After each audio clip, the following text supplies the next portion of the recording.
Hello दोस्तों, कैसे हैं आप सब। स्वागत है आप सभी का कॉमिक वर्ल्ड चैनल पर। तो चलिए दोस्तों, आज हम शुरू करते हैं राज कॉमिक्स में डोगा की रक्त कथा सीरीज का इशू नंबर 2, मेरी सोनू, जो कि कचरा पेटी का अगला भाग है। तो चलिए दोस्तों, शुरू करते हैं।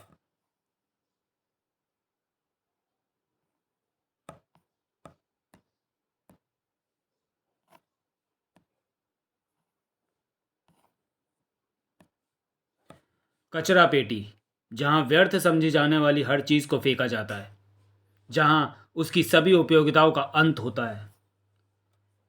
कभी मैं भी व्यर्थ की कोई वस्तु था, जिसका अंतिम लक्ष्य थी कचरा पेटी। जन्म लेते ही उसमें मेरा अंतिम संस्कार कर दिया गया था। मुझे जिंदगी एक सज़ा की तरह मिली। मैं अपने अंतिम संस्कार के बाद भी जिंदा था, इसलिए अपने अतीत से टकराकर लड़खड़ा जाता है डोगा।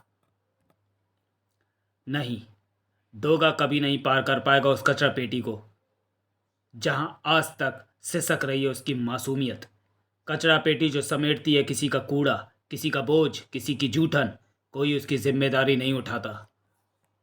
नफरत होती है मुझे खुद से ही कि इस दुनिया में आने वालों का स्वागत किया जाता है और मुझे मिला तिरस्कार। क्यों? क्या जुर्म था मेरा?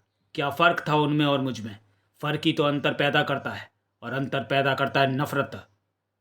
मेरा क्या गुनाह था? क्यों सौंप दिया था मेरी तकदीर ने मुझे उस शैतान हलकान के हाथों में, जहाँ पानी से सस्ता खून था। सांस लो तो बारूद की महक आती थी, कानों में गूंजती थी दर्दनाक चीखें। जहां तहां बने इंसानी लहू के तालाब, जिनसे सने पैरों के निशान खुद से घृणा कराते थे। क्यों बन गया था मैं एक इंसानियत के शैतान की जिंदगी? मैं तकदीर लिखने वाली इस लेखनी को निश्चित ही तोड़ डालता, मिटा डालता विधाता और इसके विधान को, अगर मुझे दुनिया की सबसे वफादार नस्ल की मां न मिलती। मेरी जान बचाने के लिए अपनी जान की बाजी लगाने वाले डेविल भैया ना मिलते। अगर इंसानियत से मेरी मुलाकात कराने वाले ठाकुर बाबा ना होते। जुर्म की तपती गर्म हवाओं में मेरी जिंदगी कब की झुलस गई होती अगर जिंदगी को उस तन्हा मोड़ पर मुझे नहीं मिलती मेरी सोनू। तुझे भी ये कांच का टुकड़ा छोड़ना होगा लड़के। ये सोनू कौन थी? सोनू गुलाब की अधखिली कली सी आकर्षक थी। उसके गुलाबी रंग ने उस भीड़ को गुलाबी रंग दिया था। उसकी महक से मैं उसकी ओर खिंचा चला जाता था। पता नहीं वह कैसी कशिश थी उसमें कि मेरे पत्थर दिल में भी एक अनजानी भावना जन्म ले रही थी। उसकी मोटी मोटी झील सी आंखें और उसकी गुलकंद सी मीठी आवाज़ मेरे दिल में एक नया सा रिश्ता रचने लगी थी। गुलाब की पंखुड़ी सी नाजुक थी वह। उसे तो कोई छू भी नहीं सकता था, लेकिन सच तो ये था कि उस दरिंदे का शिकार थी वह। जगीरा, इन सब हुंडियों को कैश कराओ। इनके रिश्तेदारों को फिरौती का पैगाम पहुंचाओ। इस छोकरी का कुछ पता किया रे लोहा? सरदार, यह शहर के रईस भट्टा मालिक की लड़की है। अपनी जान बचाने के लिए के डर से वह इसे छोड़ के भाग गया। डर ही हमारा हथियार है। इसके बाप को और डराओ और मोटी रकम वसूल करो। मुझे जाने दो प्लीज। उससे पहले कभी हलकान के अड्डे पर इतना मासूम बंधक नहीं आया था। अब यही तेरा नया घर है, तू यहीं रहेगी। नहीं रहना मुझे यहाँ, मुझे घर जाना है। चीख चीख कर आसमान सिर पर उठा रखा था उसने। जिंदा रहना है तो शोर मत कर। देख, डेविल भैया के जबड़े देख।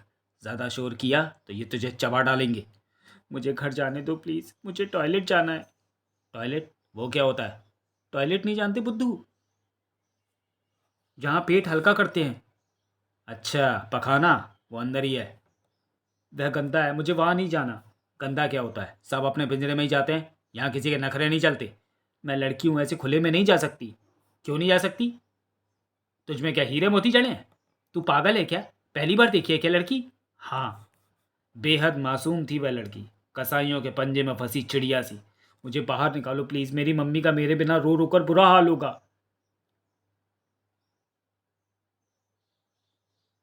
पर मैं हृदय छलनी हो रहा था उसकी करोड़ पुकारों से। पर मैं पत्थर बना रहा। ले खाना खा ले। नहीं, मैं नहीं खाऊंगी, तुम भी शैतान हो उन सभी की तरह। मैं मर जाऊंगी पर तुम्हारे हाथ का खाना छूंगी भी नहीं। बेरहम हतारे कसाई परिंदे हो तुम, सबके सब कुत्ते हो जो दूसरे का झूठा खाते हो। मैं तुम्हारी सूरत भी नहीं देखना चाहती। चले जाओ, चले जाओ। जाने क्यों मुझे क्रोध आ गया लड़की पर, और रोटी का अपमान करके तूने मेरे गुस्से को भड़का दिया है लड़की। चुपचाप खाना खा, वरना सरदार से पहले मैं तेरा गला काट दूंगा। खाती हूँ। उसकी मासूमियत पर चाहकर भी मुस्कुरा ना सके मेरे होंठ।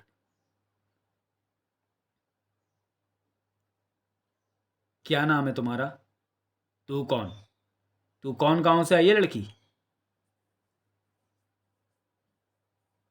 जब से आई है तब से ही अजीब सी बातें कर रही है। कभी कहती है लड़की ऐसा नहीं करती, वैसा नहीं करती, कभी पखाने को टॉयलेट कहती है। अब ये नाम क्या होता है? नाम जिससे किसी को पुकारते हैं, जैसे तुमने उस कुत्ते को डेविल कहा था। जैसे मेरा नाम सोनिका है, किसी को मुझे बुलाना होता है तो वो मेरा नाम लेते हैं सोनिका। अच्छा, ऐसा नाम। मेरा नाम है कुत्ते का बच्चा। कुत्ते का बच्चा? नाम नहीं, गाली होती है बुद्धू। गाली? गाली तो देखी है। गोली तो देखी है, पर ये गाली क्या होती है? तुझे कुछ कुछ पता भी तुझे कुछ पता भी है? गाली यानी किसी को कोसना, बुरी बात कहना। इसलिए तेरा नाम भी कुत्ते का बच्चा नहीं। ओह सूरज! तूने मुझे सूरज कहा? नहीं, वो सूरज की रोशनी। सूरज? ठाकुर बाबा भी मुझे सूरज कहते हैं। माँ, माँ इसे देखो, सरदार का नया शिकार। इतना छोटा सा शिकार। मैं कोई शिकार नहीं सोनिका हूँ।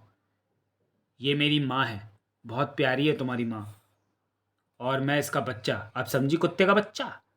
समझ गई कि तुम्हें असल में गधे का बच्चा बुलाना चाहिए। चल, गोटियाँ खेलते हैं। तेरे पास गोटियाँ हैं? हाँ है ना, बहुत सारी हैं। ये देख। ये, अरे बुद्धू, ये गोटियाँ नहीं, गोलियाँ हैं। यहाँ ऐसी गोटियाँ मिलती हैं। मैं नहीं खेलती इनसे। इनसे लोगों की जान ली जाती है। गांधी जी कहते हैं कि हिंसा बुरी बात है। गांधी जी कौन? वो यहाँ नहीं आए कभी। सुन कुत्ते के बच्चे, मुझे देखना है इन नए पिल्लों टाइगर, शेर, काली और भैरव के जबड़े में कितनी ताकत है। जी सरदार। वाह वाह वाह, गौरव। वह हमले जानलेवा नहीं था।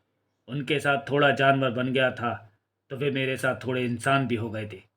कुत्ता फाड़े तेरा मांस। अबे चुम्मिया मतलब फाड़ डालो शिकार को। रहम पसंद नहीं है, खून पसंद है हलकान को। डेविल मोते को फाड़ खाए ने। लगता है कोई मुझ पर गुर्राया था। क्यों रे कुत्ते के बच्चे, ये कैसे खा दिया तूने इन्हें? उस दिन उस शैतान को जैसे खून की प्यास थी। वह प्यास मेरे और मेरे भाइयों के जिस्मों से बहते खून से मिटी। साक साक साक। कितना मारा है शैतान ने इन मासूमों को। माँ पूरी रात हमारे जख्मों को सहलाती रही। बड़ी मुश्किल से कटी वह रात। दिल को पत्थर का बना लो मेरे बच्चों, नहीं तो ये शैतान तुम्हें जिंदा नहीं छोड़ेगा। सरदार पर कभी गुर्राना नहीं। हम उनका दिया मुर्गा खाते हैं, वो मालिक है हमारे। डेविल भैया उस दिन मुझसे बहुत नाराज थे। कह रहे थे कि हमें और भी बेरहम बनना था, शिकार को फाड़ खाना था। वफादारी और खूंखारता मैंने उन्हीं से सीखी थी। वाह! मैं सिखाऊंगा तुझे शिकार करना। तुम मुझे क्या सिखाओगे? मुझे आता है शिकार करना, माँ ने मुझे सिखाया है। हाँ, लड़ूंगा तुमसे कुश्ती, और जीत गया तो तुम्हारी पीठ पर सवारी भी करूंगा। माँ से चुगली करके मैं कई बार सवारी कर चुका था डेविल भैया की पीठ पर। हलकान ने उस दिन फिर हमारी क्लास लगाई। सुन कुत्ते के बच्चे, इन्हें शैतान बनाना, इंसान नहीं। खून दिखना चाहिए इनके जबड़ों में, नहीं तो सबके जिस्म पर खून दिखेगा। खून खून खून, अब खून ही दिखेगा। हर तरफ खून ही खून। पहली बार एक जुनून सा सवार हो गया था मुझ पर। पहली बार वह चाटा मेरे आत्म सम्मान पर चोट कर गया था। यही चाहता है हलकान। तेरे अंदर का ये गुस्सा पसंद आया मुझे। मुझे तुम्हारे जैसी ताकत चाहिए डेविल भैया। तुम्हारे जैसे जबड़े चाहिए, जो सामने आएगा उसे फाड़ डालूंगा। जो बोलूंगा वो करना होगा। हाँ, जो कहोगे करूंगा। मुझे सबसे बड़ा शिकारी बनना है। फाड़ खाने का हुनर मैंने उन्हीं से सीखा था। कुत्तों ने पाला संभाला, उन्हीं ने दिया मुझको पहला निवाला। उन्हीं ने। वो जैकी, वो डेविल, वो जिम्मी, वो कालू। वो यादों की पूंजी में कैसे संभालूं? कभी वो गरजते, कभी वो लरसते, कभी प्यार बनकर वो मुझ पर बरसते। मैं रोता कभी तो मेरे साथ रोते, मैं हंसता कभी तो मिलकर वो हंसते। मेरी ट्रेनिंग शुरू हुई। झांक मेरी आंखों में। देख रहा हूँ। इन आंखों में इतनी खूंखारता दिखनी चाहिए कि शिकार की रूह कांप जाए। वह जैसा बताते जा रहे थे मैं उसे बहुत गौर से सुन और समझ रहा था। फिर अपने जबड़े से शिकार की गर्दन जकड़ लूं, भबोड़ो और गर्दन तोड़ डालो। कुछ समझा माँ के चमचे? समझ गया, ज्यादा भाव ना खाओ। कुछ दिनों के लिए सरदार डाका डालने के लिए शहर गया था। बंदूकों की निगरानी के लिए सांबा का छोड़ गया। चल बे छोटे, जो सिखाया वह करके दिखा। सांबा शिकार नहीं, हमारा साथी है। ये नशेड़ी सरदार के किसी काम का नहीं है। ये नशा करके हमेशा सोता रहता है और वफादार भी नहीं है। माल खाने का माल चोरी से बेच देता है, हमारे भोजन की बोटियां भी खा जाता है। और एक बात जान लो, जब भूख लगे तो जो सामने हो वही शिकार होता है। जो वफादार नहीं और जो चोर है उसे मर जाना चाहिए। मैं जीवन का व्यवहारिक ज्ञान सीख रहा था। शिकार की आंखें शिकारी से मिली। अबे कुत्ते का बच्चे, ये क्या कर रहा है? तेरा शिकार। तू पागल हो गया है कुत्ते, हट पीछे। किसी शिकारी की तरह सदा हुआ वार था। वार सटीक था और तेज भी, मगर मेरे जबड़े डेविल भैया की तरह घातक नहीं थे। अब भबोड़ूंगा और इसकी गर्दन तोड़ डालूंगा। इसकी गर्दन टूटी क्यों नहीं? हमला तो ठीक था, पर तेरा जबड़ा छोटा है। मैं तोड़ता हूं, तू ध्यान से देख। आसानी से टूट गई। तुझे मांस चबा चबा कर अपना जबड़ा और दांत मजबूत करने होंगे। ठीक है भैया। सरदार को शिकार का पता चल गया तो बहुत गुस्सा होगा, कुछ करना होगा। डेविल और उसके भाइयों ने जमकर भूख मिटाई। उसके कपड़ों के अलावा कुछ शेष नहीं छोड़ा। मैंने और मेरे भाइयों ने आज तक सरदार के किसी शिकार का कोई निशान बाकी नहीं छोड़ा था। इस शिकार का भी नहीं छोड़ा। हल्कान जल्दी वापस लौटा। क्यों रे कुत्ते के बच्चे, ये सांबा कहाँ मर गया? कहीं दिख नहीं रहा। मुझे भी नहीं दिख रहा सरदार। सरदार, वो नशेड़ी नशा करके किसी जुगाड़ में पड़ा होगा। जब नशा उतरेगा तभी आएगा। सांबा को तो अब लौटना नहीं था। हल्कान को और भी काम थे। उस बुढ़े ठाकुर के घर वालों से फिरौती की रकम आई कि नहीं? नहीं सरदार। पिछले कई सालों से ठाकुर बाबा के परिवार वालों से उनका सारा धन लूट चुका था हल्कान। पैसा खत्म तो जिंदगी भी खत्म। ये मेरे किसी काम का नहीं। खत्म कर दो इस बड़ऊ को। मुझे सौंपा गया था ठाकुर बाबा का शिकार। बाबा, मुझे तुम्हारा शिकार करना है। मुझे तेरे हाथों मुक्ति मिले, इससे अच्छा भला और क्या हो सकता है। तुम इन्हें मार डालोगे? हाँ, सरदार ने बोला है। नहीं, तुम ऐसा नहीं कर सकते। गांधी जी कहते हैं कि हिंसा बुरी बात है। कहा था ना कि गांधी जी यहाँ नहीं आते। यहाँ उनका नहीं, सरदार का हुक्म चलता है। मैं भी नहीं चाहता इस मासूम के हाथे मेरे खून से रंगे। सूरज, मुझे मरने का कोई दुख नहीं। मुझे जो देखना था देख चुका हूँ। इस मासूम लड़की ने अभी कुछ नहीं देखा।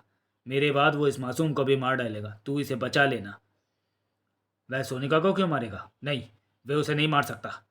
वो ठाकुर बाबा की अंतिम इच्छा थी जिसने मुझे बहुत विचलित कर दिया था।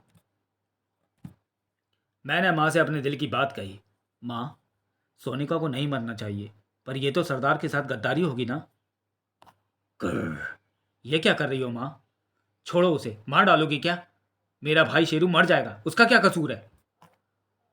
माँ रुक गई। बताओ माँ, उसका क्या कसूर है? तो बता, सोनिका का क्या कसूर है? मैं अवाक खड़ा रह गया था। जिसका कोई कसूर नहीं उन्हें नहीं मरना चाहिए। सब कुछ बदलने वाला था और मैं खतरे में था। शायद माँ को इसका आभास हो गया था। डेविल भैया, मुझे उस लड़की को बचाना है। तेरा दिमाग खराब हो गया है? यहाँ सब शिकार हैं और हम शिकारी। ठाकुर बाबा और माँ भी यही चाहते हैं। माँ तो हमेशा तेरी हाँ में हाँ मिलाती है। कल ठाकुर बाबा का शिकार करना है, बस ये याद रख। माँ भी सही कह रही है और डेविल भैया भी। अब मैं इस लड़की का क्या करूँ? ठाकुर बाबा की अंतिम रात थी। बिटिया, तू चिंता मत करना, जो भी होगा अच्छा होगा। बाबा, वो तो मुझे शिकार कह रहा था। वह शैतान बन चुका है, वो मुझे मार डालेगा। आज मैं अपनी अंतिम रात में ईश्वर से तेरी रक्षा के लिए प्रार्थना करूंगा। मैं भी आपके लिए प्रार्थना करूंगी। आज की रात दोनों के लिए बहुत भारी थी। अगले दिन ईश्वर ने ठाकुर बाबा की प्रार्थना स्वीकार कर ली थी। सरदार, बुड्ढे ने आत्महत्या कर ली। बड़ा कमजोर निकला बुड्ढा। उसकी लाश उसके घर के आगे फेंकाओ। बाबा को क्यों ले जा रहे हैं? बाबा को क्या हुआ? बुड्ढे ने आत्महत्या कर ली। आत्महत्या क्या होती है डेविल भैया? उसने अपना शिकार खुद कर लिया। सूरज, क्या हुआ बाबा को? उन्होंने अपना शिकार खुद कर लिया। नहीं, मैं यहाँ नहीं रहूंगी, मुझे घर जाना है अभी। अब तुझे क्या हुआ, क्यों रो रही है? वे मर गए, अब वो कभी वापस नहीं आने वाले। क्या? क्या बाबा मर गए? अंदर तक थर्रा गया था सूरज का वजूद वजूद जैसे वह खुद मुर्दा हो गया था। उस दिन हलकान के पास फिरौती की रकम के साथ एक अजीब संदेश आया। सरदार, उस लौंडिया के बाप ने 5 लाख भिजवाए हैं और कहा है उस लौंडिया को ख़त्म कर दिया जाए। ये क्या कह रहा है लोहा? तेरे सुनने में कोई भूल तो नहीं हुई? नहीं सरदार, वह लौंडिया उसकी सौतेली औलाद है, इसलिए उसे ठिकाने लगाना चाहता है। ऐसा सौदा पहली बार सुना था हलकान ने। तेरे मांस को कुत्ता फाड़े, उस भट्टा मालिक से 5 लाख और मंगवाओ और तब तक उस लौंडिया को जिंदा रखो। समय कम था, इसलिए वह सच सोनू को बताना ज़रूरी था। सुन लड़की, तेरे बाप ने तुझे मारने के लिए सरदार को पैसे दिए हैं, वह तेरा सौतेला बाप है? नहीं, तुम मुझे खाना खिलाने के लिए मुझसे झूठ बोल रहे हो। यही सच है। ये सच है तो मैं भी अब जिंदा नहीं रहना चाहती। अपने डेविल भैया से कहो मार डाले मुझे। वह लड़की पूरी तरह टूट चुकी थी और उसके आंसुओं ने मुझे भी द्रवित कर दिया था। लोहा, कल नेताजी से भेंट होगी। अपनी ताकत दिखाने के लिए मैं पूरे दल बल के साथ जाना होगा। पूरी तैयारी है सरदार। भैरव सिंह को यहाँ निगरानी के लिए छोड़कर बाकी सब चलेंगे। भैरव सिंह की निगरानी में अड्डा छोड़कर हलकान निकल चुका था। चाबी काफ़ी ऊंचाई पर है। खूंटे से चाबी उतारने के लिए डेविल भैया की ज़रूरत थी। भैया, अब भी नहीं पहुंच रहा। छलांग लगा और उतार ले। मिल गई चाबी। था। आहट पाकर भैरव सिंह कमरे में पहुंचा। ये क्या कर रहा है कुत्ते के बच्चे? बोल सफाई कर रहा था। बोल सफाई कर रहा था। मुझे सफाई पसंद नहीं है, चल निकल यहाँ से। जाता हूँ। डेविल भैया की सूझबूझ से दिन का खतरा टल चुका था, रात का खतरा बाकी था। चल भाग सोनू, जल्दी कर। दरिंदे आ गए तो दोनों के सिर उतार देंगे। सोनू? हाँ, आज से मैं तुझे सोनू कहूंगा। सोनू कहूंगा। ओ कुत्ते के बच्चे, ये तेरी योजना थी? डेविल भैया। डेविल के एक ही वार ने भैरव सिंह की आवाज बंद कर दी थी। जाओ, भाग जाओ। एक नई जिंदगी की उड़ान के लिए निकल चले थे मैं और मेरी सोनू। तो चलिए दोस्तों, वीडियो को यहीं समाप्त करते हैं और मिलते हैं रक्त कथा सीरीज के इशू नंबर 3, बलिदान तुम्हारा में। मेरी बलाएं अपने सिर ले ली, मेरे जख्म सजा लिए अपने जिस्मों पर, मेरे हिस्से की गोलियां अपने नाम पर लिख ली। इसलिए तो मैं अपनी पहचान बनाया है मैंने।